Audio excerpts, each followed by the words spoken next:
Press and the Down Beach Current were notified of this meeting. A copy of the same was posted on the bulletin board in the municipal building and on the municipal website. The meeting will come to order. Would you please stand for the flag salute? Attention, salute. Pledge allegiance to the flag of the United States of America and to the republic for which it stands, one nation, under God, indivisible, with liberty and justice for all. Call the roll, please, Tom. Did you say call the roll? Pardon? I didn't hear you. Did you say call the roll? Did you say call the roll? I didn't hear you. I did. Okay, Mr. Becker. Mr. Blumberg. Here. Here. What is your pleasure regarding the minutes of our March 21st meetings? I'll make a motion we accept the minutes. Second? Mr. Becker. Yes. Mr. Blumberg. Yes. We will now open for public comment on anything you want to speak about. 3 minutes. Name and address at the podium, please.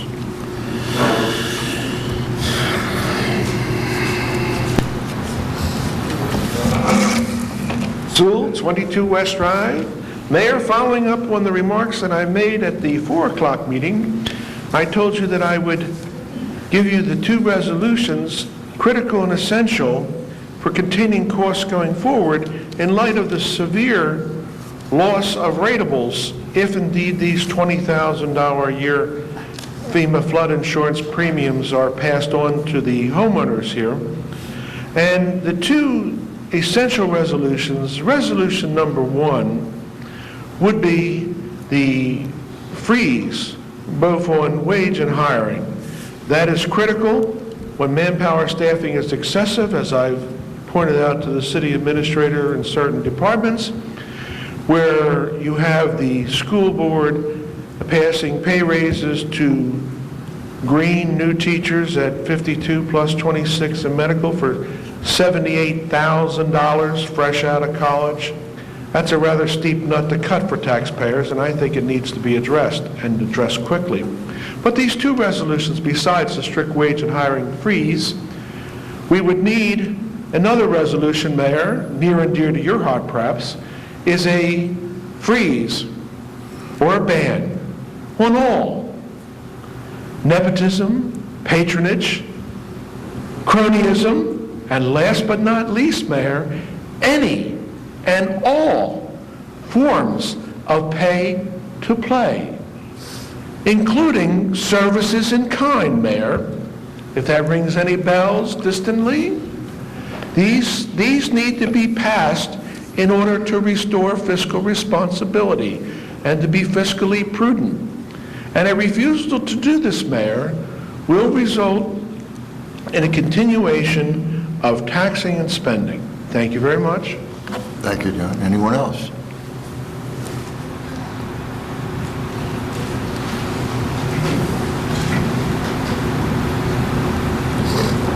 Art Cortilli, 114 North Lancaster Avenue. Last meeting I mentioned about the cars coming over the Margate Bridge, coming into Margate, and right at Marshall Avenue they take a sharp left. There is a good reason for that, and that's because they have a good speed after they pay their toll.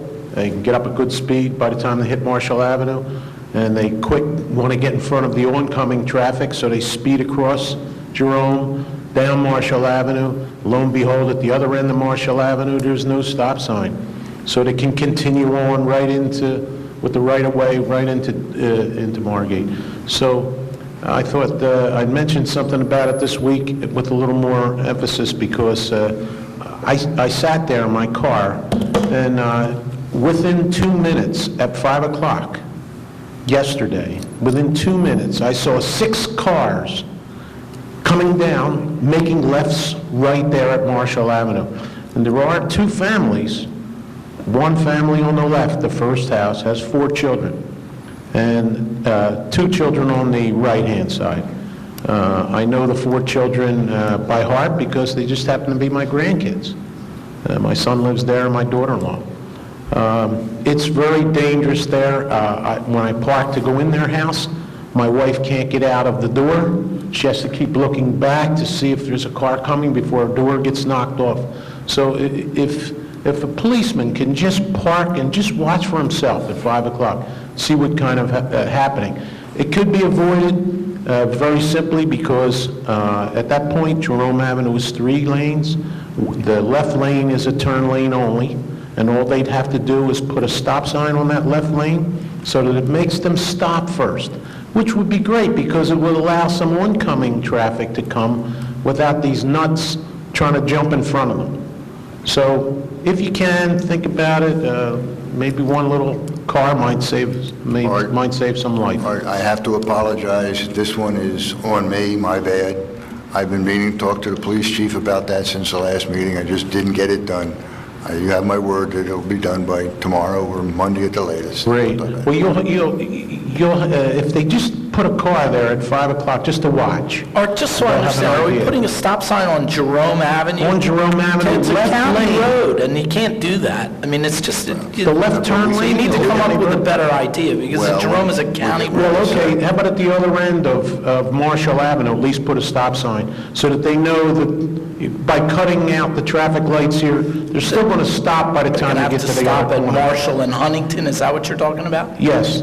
Marshall They and don't do Huntington. that. They'll know that, so they won't, Right. that people So- won't come there because they have to stop Right. Marshall and Huntington. And they know, see, right Makes now, they sense. have freewheeling from the time they pay their toll. No stopping in until they hit the school here. Art, we don't get if we don't ask.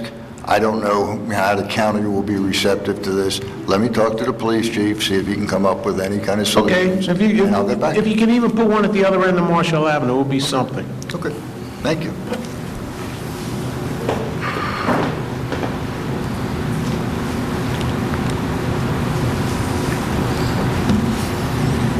Maybe Commissioner Talby could talk to Denny. I don't know. Does she have a relationship with? I think so, yeah. Yes, they want her. Sharon Simon, 424 North Thurlow Avenue. Commissioner Blumberg is correct. It's a county road. You can't put a stop sign on it. Mayor Becker, I thought you would know that from being head of public safety. And certainly your your police chief has known that and has said that several times. It would be nice if you got with the program. Several times you have said in meetings that you spend Margate City's money like it's your own. And that is part of the problem. And so I would like to apologize to the taxpayers. I know there's not very many of them here, but many of them do listen to the meetings on the website, and many have come to me often and make comments and questions. And so what I'd like to apologize for you for is the way you spend taxpayers' money. You use the police department because you have a vendetta against me. You have a stack probably of police incident reports. Some of them are very humorous. But the fact of the matter is, every time you go to the police department, that takes time and money away from the staff. Somebody has to sit there, get the form, do the paperwork, I'm allowed to speak to you anywhere I want. That case that you had, that I couldn't speak to you outside of public participation or in a public meeting, was dismissed. So, it would be nice if you would stop using up resources like the day you called the police after the storm when I was here helping. I'd also like to apologize to the taxpayers for all the legal fees that have been incurred. I don't think under any administration there's been whistleblower suits against the city from a city employee. There's certainly police actions and fire employees' actions, but this is really the first time there's been a mayor who actually had a complaint personally against a citizen, and then took that citizen to court so many times in it, and now there's a malicious prosecution against the mayor, who's now having the city pay for it. That's going on and on and on. And also for all the other ridiculous things that we're spending a lot of money on. So I want to apologize, because I know last meeting you apologized to your concerned citizens group over here because you didn't like the comment I made. They seem to be allowed to say whatever they want about anybody. And the fact that you support an organization, in fact, encourage citizens to publicly speak against a private citizen in the newspaper, which could be considered defamation of character, and also for your school board president to come here and to rant and rave that you can't ask a question about the budget because it's illegal, and so on and so forth. It's just very disappointing. There have been other citizens who have come to the meeting and spoken about it, particularly Mrs. Packman. I know other people personally have spoken to each of you individually, and you seem to ignore all that. I just want you to know the 40-some people that go to the Concerned Citizens meeting do not represent the majority of the Margate citizens. And so for all of you listening, I'm apologizing for the mayor. And also, I'd like you to clarify the question of Little League payments. There's some word out there that payments that were made or contributions that were made to Little League were illegal. Is that the case? Mayor Blumberg, is that the case? If you wish. What was the question again? We all wish, not just me, we all wish. We better go back and look at the election returns on it. It doesn't matter what we wish for, okay, in the election. That's correct. But could you please, that's an I important thing. hate to tell you, your time's Could you up. clarify that? I mean, were there illegal contributions made to the Little League? I have no idea what you're talking about. You'd have to explain it to me, and your time's up, so I don't need to explain anything. I'm asking you a question. Were there any illegal contributions or payments made to the Little League? not that I'm aware of. Okay, That doesn't mean that it happened or it didn't. Well, it was by the city. Okay, your time's up. Has the city Thank you. made any? Okay, because the Concerned Citizens Committee have told their group that there were illegal payments. They weren't made. So, glad to clarify that. Thank you. Anyone else? One second. Can I talk about the lawsuit, the case with that her charges were What not dismissed? being heard, you picked up. Mike turns are picking everything. Both of it. His too. They're all right.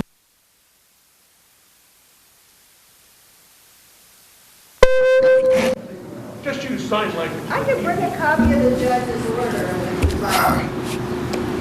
Actually, I'll print it. Sharon, you've got my patience running very shortly. I'd love to talk about this lawsuit. I am not allowed to. Sharon, you know that. My attorney has instructed me not to talk to you. Your case was not dismissed, and the solicitor says I'm not to talk about it. So, is there anyone else? Your case was dismissed. I got dismissed. I'll bring it down. Please, name and address, please. Joel Bessner, 309 Gladstone in Margate. These blinking lights in Margate are the most ridiculous thing I ever saw in my life. I can't even get across the street. I'm a walker. I can't get across the street. If I try to get across the street, I almost get run over. Then when I drive, I got to stick my car out halfway to see who's coming and almost get hit. What's the purpose of these blinking lights? They're not doing anything. They're a danger, as far as I'm concerned. Is there a purpose for it, or what's the story? And there's not that much traffic, but let's say I mail a letter and I come out by the post office. I have to go halfway out to the street to make my left. And then when I'm ready to make my left, somebody's coming from the other side. What is the purpose of the lights? That's what I'd like to know. That's my question. The police chief is not here to answer that question. Who's not here? However, I can tell you this, Mr. Bennett. Oh, he is here. Here he is. I didn't see him. What is the purpose of it? Purpose for placing the lights on Atlantic Avenue on flash was to bring the traffic and to save some energy so people would have to stop and go. We've done numerous studies over the last few years. We found, and not that I disagree with you, our studies have shown the speeds have actually dropped on Atlantic Avenue when the lights are on flash. So the speeds have dropped. Okay. I don't know about that. People are racing from light to light to beat the lights to get where they need to go. And I imagine constructed very shortly. That's right. Back,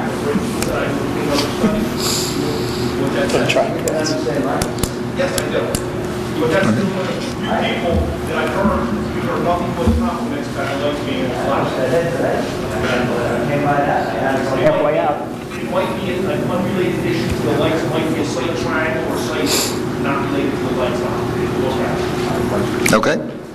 Mr. Besser, are you okay? I'm okay now. Okay. Thank you. Thank you, Chief. Anyone else? Watch the sunset on the contract. Just thinking about you guys. Joy Cantor, 1 South Martindale, Ventnor.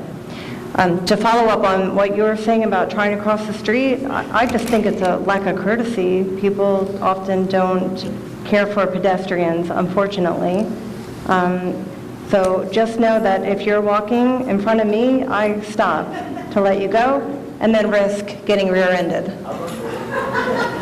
I wanted to take the time to acknowledge a fellow coworker of mine who is a role model to me, because she is probably the second other person busier than myself with a lot of things going on.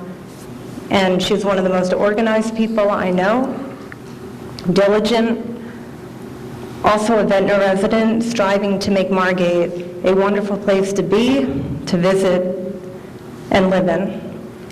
And I know that she's on the agenda tonight.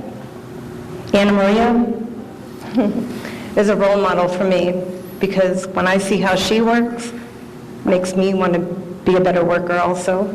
And I just wanted to let people know in town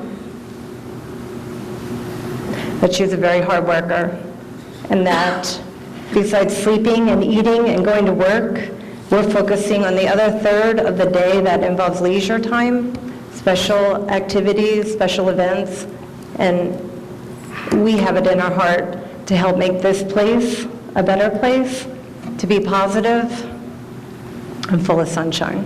So I just wanted to say that. Well said and well deserved. Stand up, Anna Maria. Stand up. Anyone else, folks? Motion to close public comment. Damn. Willie, I thought you were still in Florida. I'm sorry. I wish I was. Anyway, William Jacobini, 112 North Vendome. I have a question about the schoolyard and this putting up of a fence and taking more ground away from our kids. I live right across the street, and let me say this to you. There's 2 city vehicles that park in there in the evening, not trucks. They can easily park out on the street. That part of the schoolyard that you're considering taking away, the kids play stickball there, they have tennis with their families, they play lacrosse, they play hockey. It's just a well-used part of the schoolyard. For the 1 or 2 employees that insist on parking in there and risking broken windows, it makes no sense. I don't know why we can't tell the employees in a nice way. There's 80 parking spaces from the opening of the schoolyard around. They walk a half a block to work. I mean, it would be help them. Health-wise, it's their advantage. Why we're giving that up at a cost of whatever the fence and the manpower to do it, it's ludicrous. As far as the building people coming in for their permits, they're not going to pull in there. They're going to pull in front of my house like they do every day. And I understand that. This is calmer. We have to go with it. But at 5 o'clock, that's all over. And I just think we keep finding ways to give up ground. And, you know, for me, I would say put lights in that schoolyard. Let these kids have a place to go at nighttime.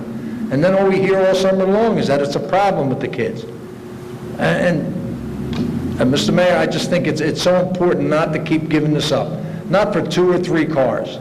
It's really ridiculous. I think, and even consider, go through a summer and see how it goes without taking any of the schoolyard away.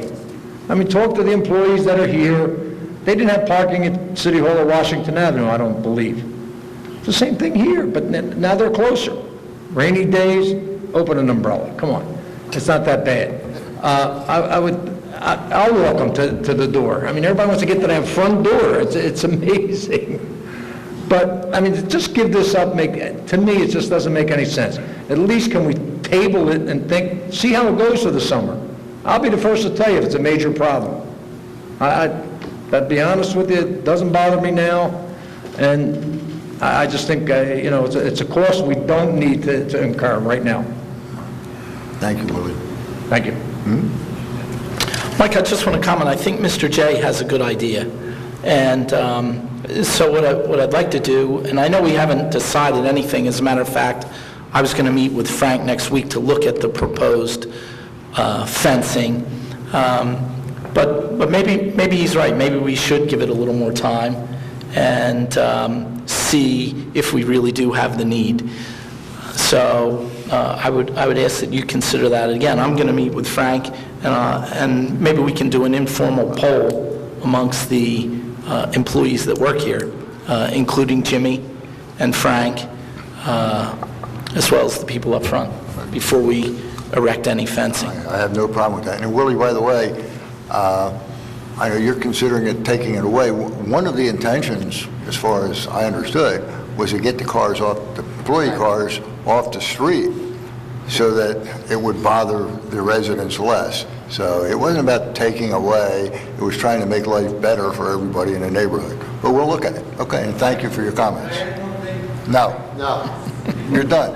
Your 3 minutes are up, and you're not going to get me in trouble. Go ahead, Willie. Come up to the microphone. I'm going to make you walk. There you go.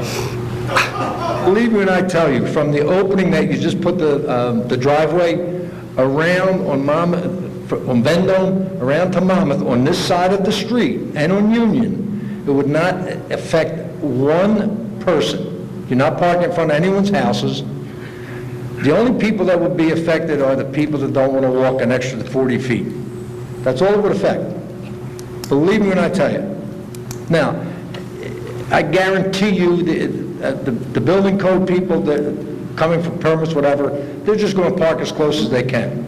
I see Frank Rachetti in and out all day long. He's never in front of anybody's house. There's no reason for it. Okay. With all that parking. That's my point. Thank you. Okay. Anyone else? Is a motion to close public comment? I'll make that motion. Second? Mr. Becker? Yes. Mr. Blumberg? Yes. Is there any public comment on second reading of ordinances or resolutions that are listed on your agenda? There are two items that are going to be added just for the public. This one is going to be the license agreement for the 7832 Ventnor Avenue, just in case anybody wanted to comment. And then we have a resolution authorizing Mr. Deeney to sign off on the budget so we can send it to the state. So just in case you wanted to comment on those items. Thank you, Tom. Tom, were we also going to put on the second resolution for a potential licensing agreement for that other fella? That's what I just said. You Oh, you did? You Yeah, said we already have the dairy bar on here. okay. Gotcha. This is for the guy for the Okay, hair. I'm sorry. And we're also we're going to delete item number 89, the temporary budget, because now that we're state approval to adopt the budget, we don't need to amend the temporary budget. That's true. Any comment? Any questions?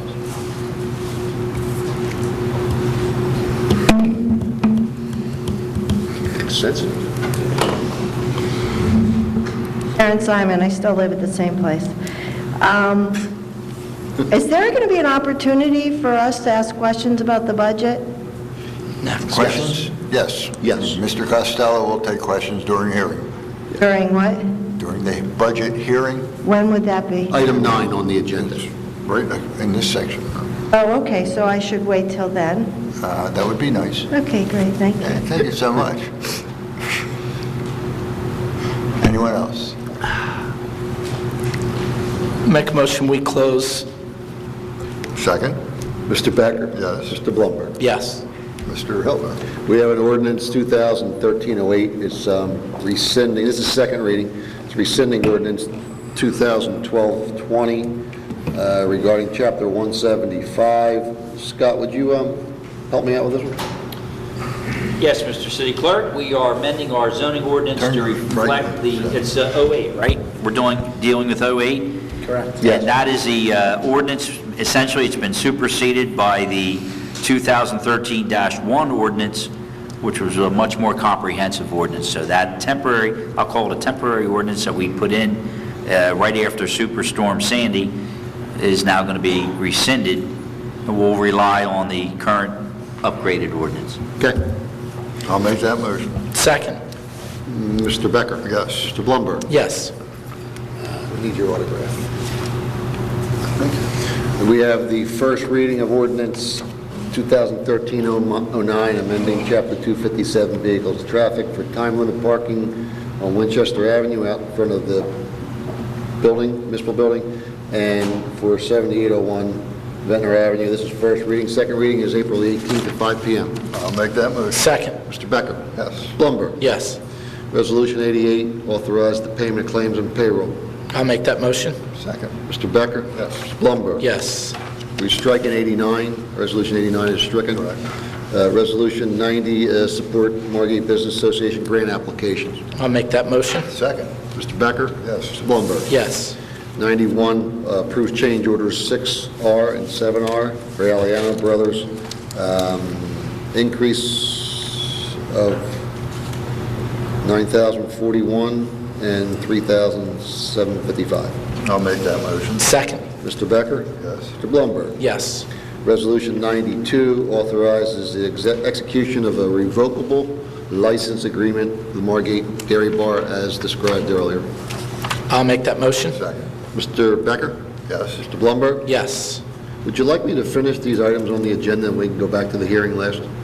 Okay. Sure, absolutely. Resolution 94, as discussed and described in the work session, is again for a revocable license agreement for Ariel Hair Salon, Dry Blow Dry at 7832 and 7834 Ventnor Avenue, at which the solicitor with the zoning officer will work out the details of the...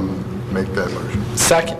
Mr. Becker? Yes. Mr. Blumberg? Yes. And Resolution 95 will authorize the, Mr. Deeney as the business administrator to sign the 2013 municipal budget.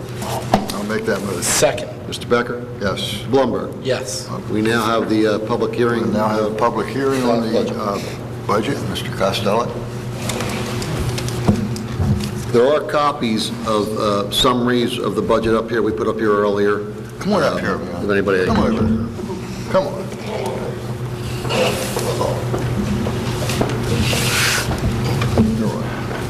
Turn your hands, guy. All this, thank you. Thank you. Again, tonight is the public hearing.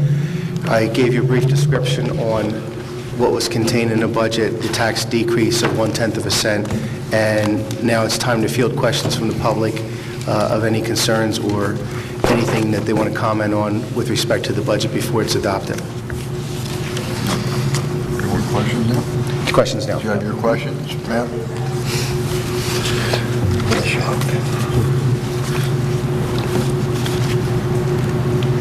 And for Mr. Costello, that these are actually questions for Mr. Deeney, not for Mr. Costello.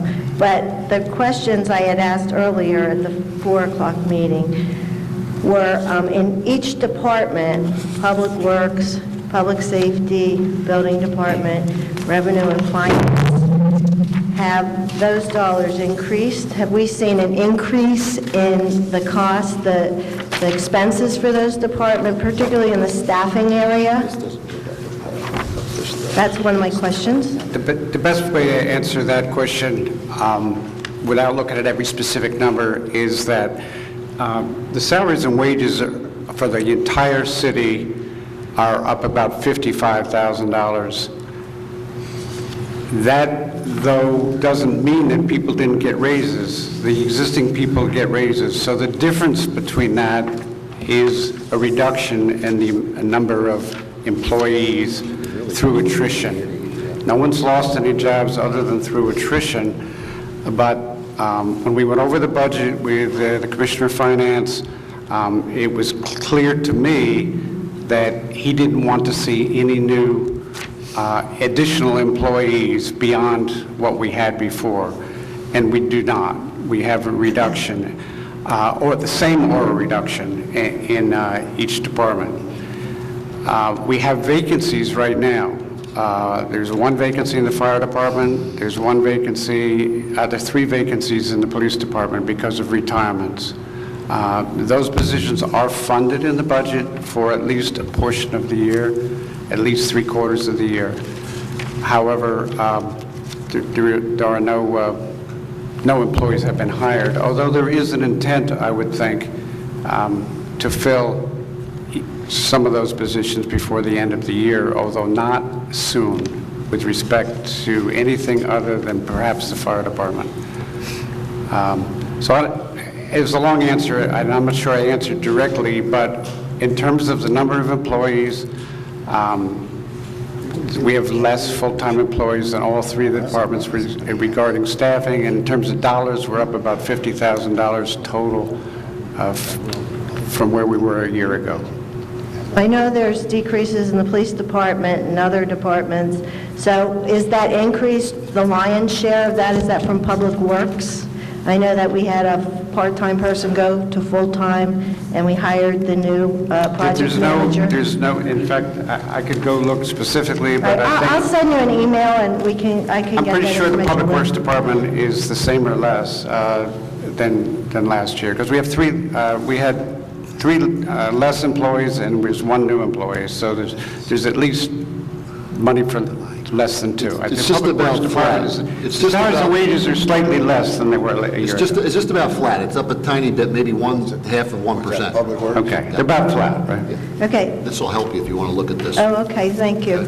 And the other question was, there was a number, approximately 40, that the rec department staff was cut in half this year, and therefore there were some real dollar reductions in the recreation department.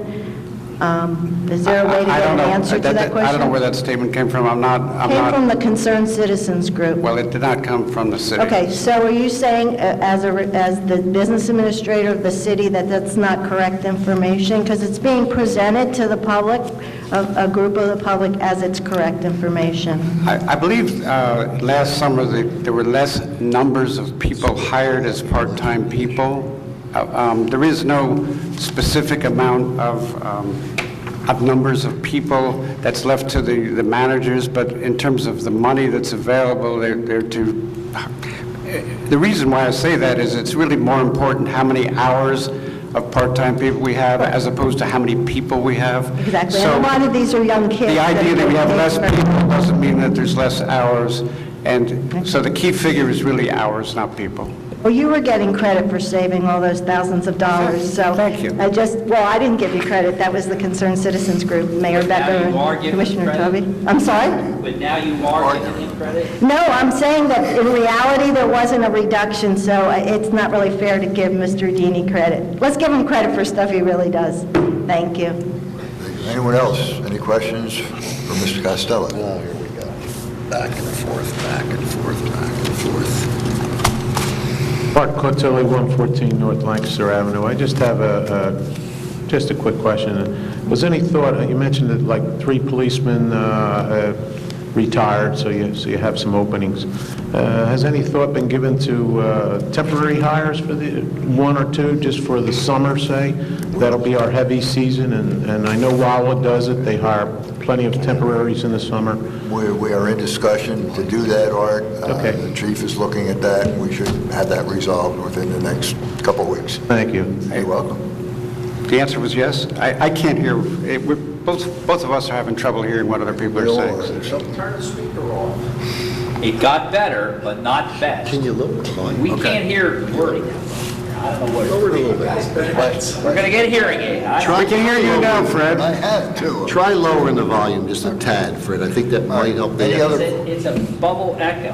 Thanks, Tom. I just thought I'd help. All right, guys. We're going to be working with the police department's wonderful cooperation to be able to have summer police officers this year, and we don't anticipate hiring full-time people until the fall at the earliest. Perfect.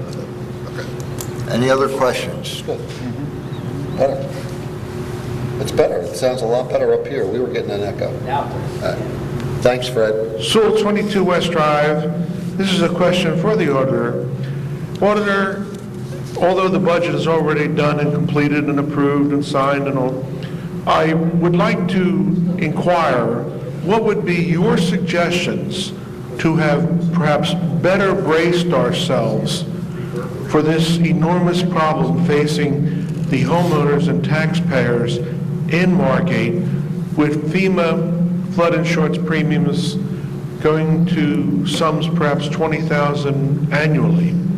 How would you suggest to the commission that they could lower the cost of government so people would be better able to stay in their homes? What steps could have or should have been incorporated or initiated in this budget or the 2014 budget? I realize that we're talking in 2013, but it should also anticipate 2014. I think that Mr. Deeney pretty much has answered that question already, is that they're evaluating departments as people retire and deciding whether or not to hire people to replace them, cutting back on full-time to part-times. And this budget contains, as Mr. Dean stated, a $45,000 increase in salaries on an $11 million salary. That's really nothing. The norm before that was more like 3, 4, 5% in the past 5 years. So they've taken a lot of steps to control expenditures. But what are the crucial steps necessary to take in anticipation of this enormous burden that will fall upon the homeowners of Margate? The one thing is we'll have to see what this enormous burden is that you keep referring to. It's not a proven number yet. That's number one. Number two is, in order to change the way the budget's constructed, and I've probably said this maybe 2.5 million times in my 38 years in doing this, the way you change your budget is how many people you employ, how much you pay them, and how much their benefits are. With that being given, you also have to provide service. You get to do everything that nobody else wants to do because they can't make money doing it. So the government's stuck with providing all those services.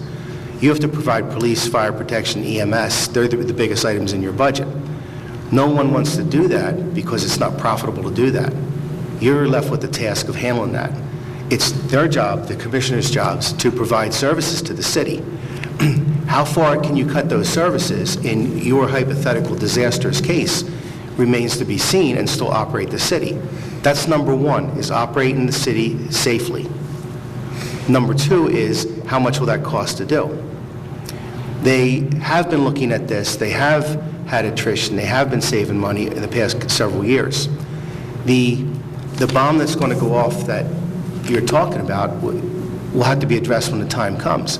But services are the things that will be cut, because I'll repeat it for the second time tonight. It's how many people you employ, what you pay them, what their benefits are that will control this budget, nothing else. Or, wait, one more thing, I'm sorry. Or finding a way of generating revenue from another source other than from taxes.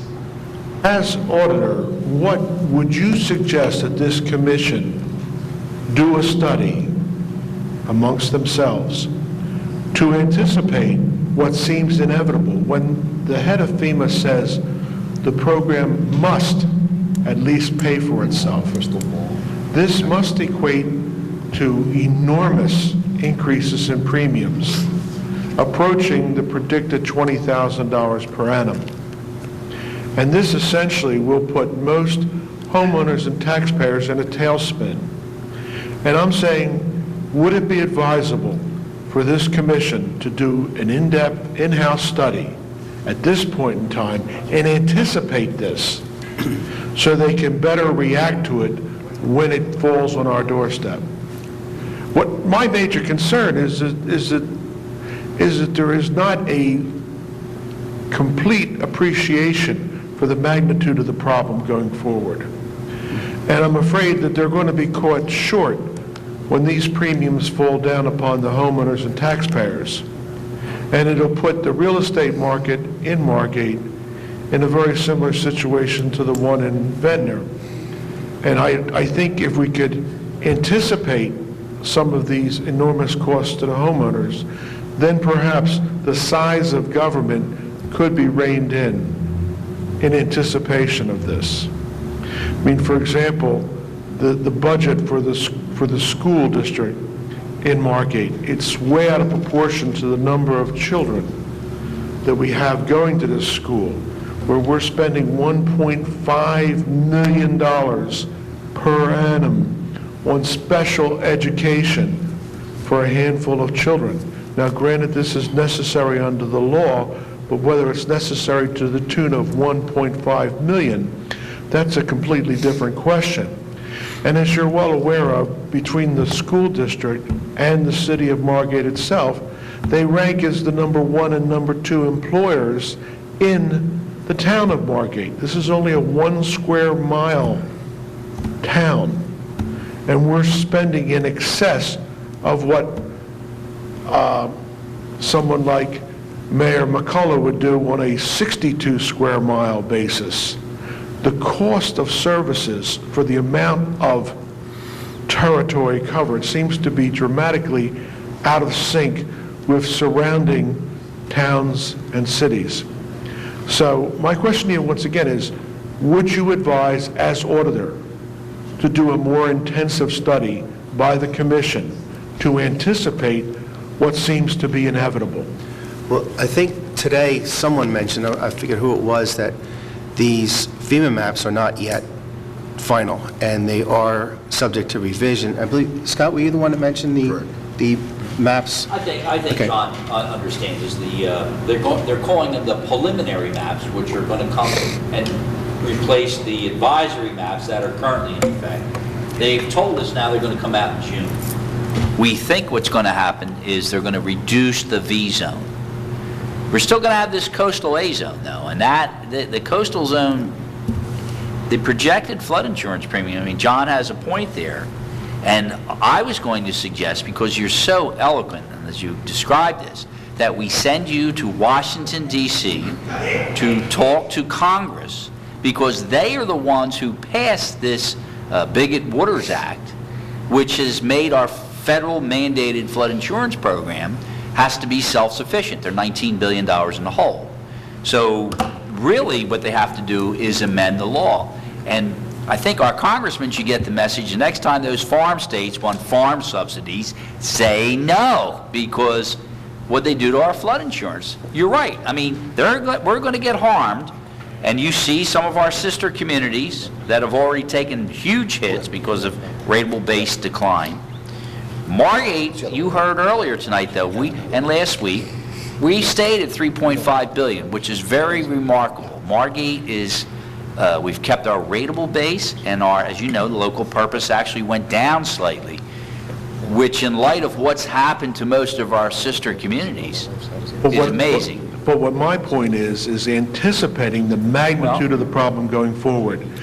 When this debt structure of FEMA is passed on to the ultimate purchaser of flood insurance, it's going to make rates astronomically high, even under the most ideal elevations.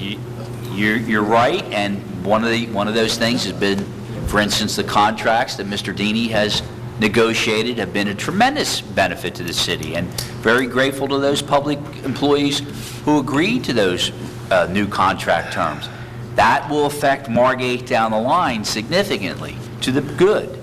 So I think the city is, from my perspective, not only a city solicitor, but also as a fairly major property owner, we are in very good shape and moving forward even better.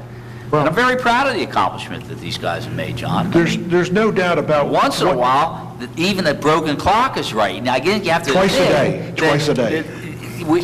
This year, the budget has been very good, and I'm very happy with the way they're moving. Yes, for the pro tem, you're correct. I'm not debating that, and I'm not debating. In other words, you're admitting it's really good. They did a good job this year. It is good only in the sense of the short term and not the long term. Oh, there you go. We'll take it. See, the long term is the major concern. You're right about that. And it's a big fear. There's only two ways you're going to solve that. You asked the question, the auditor gave it, and we've talked about it, and you know the answers too.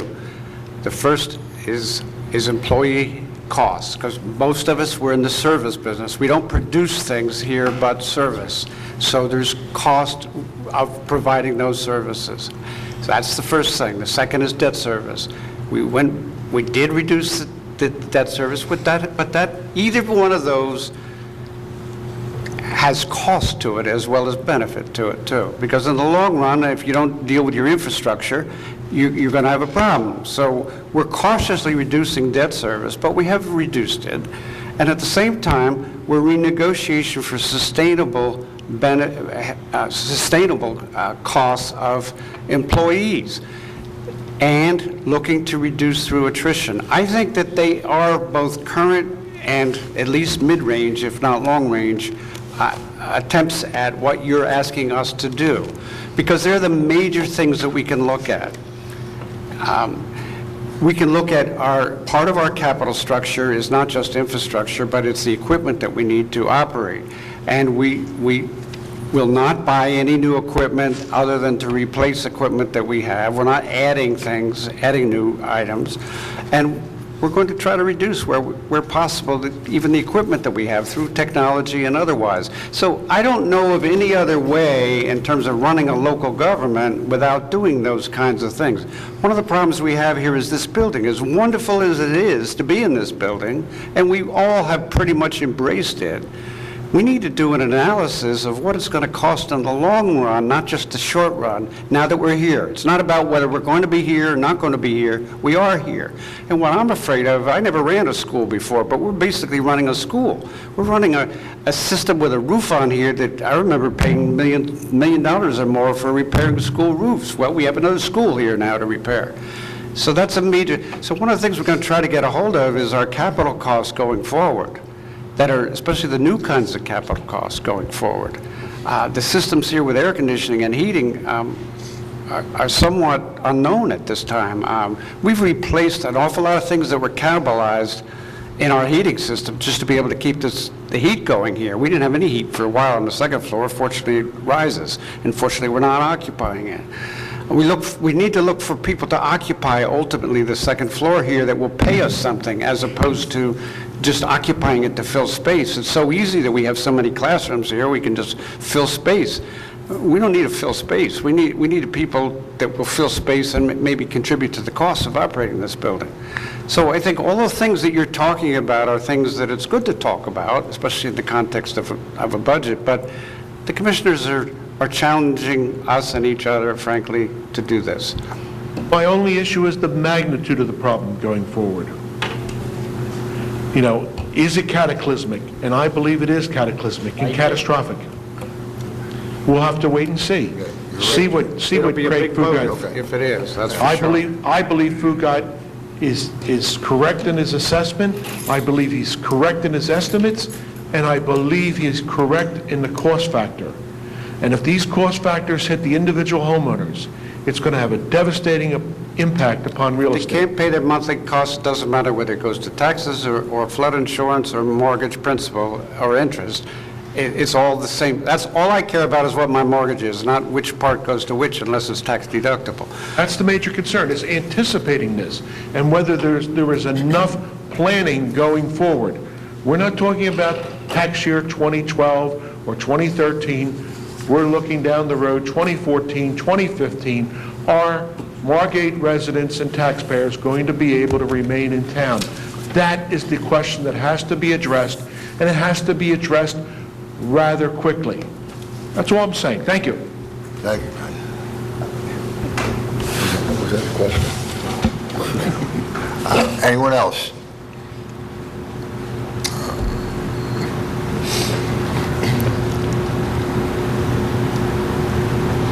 Steve Warner, 103 North Sumner. I just want to comment on what John said. You know, nobody knows what's going to happen in the future, John. And I doubt it'll be a worst-case scenario, but we're going to have to deal with it. And Margate is not Ventnor, and thank God it's not Ventnor, because, you know, they have tremendous density in Ventnor that they don't have here. They have a lot more expenses. They have two times as many kids in the school. They have a boardwalk. They got a much older infrastructure, much older housing, and they are going to have some real problems, but for sure. And if I was living in Ventnor, I would think about leaving Ventnor. But right now, I think the jury's still out in Margate, and I like the fact that you guys are looking at the cost. It looks better than it did. Thank you. Thank you.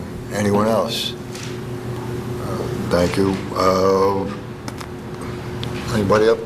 Mario, anything? Close the hearing. No, I'll make a motion, we close the The hearing. public hearing. Second? Mr. Becker? Yes? Mr. Blumberg? Yes. Now you want to vote on the I budget. will move we approve and adopt the 2013 budget. I'll second that. Mr. Becker? Yes? Mr. Blumberg? Yes. Is there any other business? That Is should there a be it. motion for adjournment? I'll make that motion, we adjourn. Mr. Becker? Yes. Blumberg? Yes. Thank you all for being here. Yeah, thank you.